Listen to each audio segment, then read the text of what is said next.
Прием школьников в ряды детского объединения «Радуга» прошел на днях в стенах школы номер 12. Данное движение существует в образовательном учреждении в рамках региональной детской общественной организации «Пионеры Башкортостана» с 2002 года.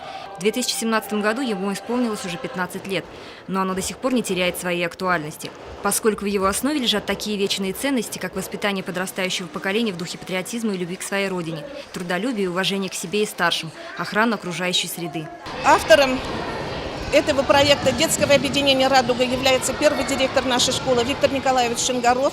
Мы стараемся придерживаться этих традиций, но жизнь меняется. Мы стараемся тоже шагать по времени, и поэтому, конечно же, у нас тоже есть новшества. Это, прежде всего, флаги отрядов.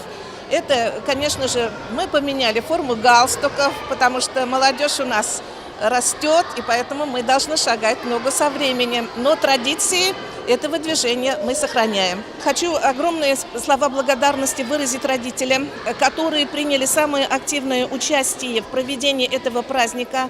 Именно они являются инициаторами этого праздника, и они оказали огромную помощь. Особенно я хочу выразить слова благодарности председателю родительского комитета, члену совета школы, родительского комитета школы Корнеевич Лейсан Наилевне. В ярко украшенном зале собрались не только родители и педагоги, но и гости праздника. В церемонии посвящения приняли участие заместитель главы администрации города по социальным вопросам Гузели Шимгулова, начальник отдела образования Гаяс Хасанов, почетный гражданин Сибая, председатель клуба «Фронтовые подруги» Наталья Кадакова, ветераны Великой Отечественной войны Александра Сидоренкова и Екатерина Попкова. Почетные гости повязали юным пионерам галстуки и сказали слова напутствий. Ирина Оренбургина, Алик Кадыров, Гульгина Раскильдина, телекомпания СТВ.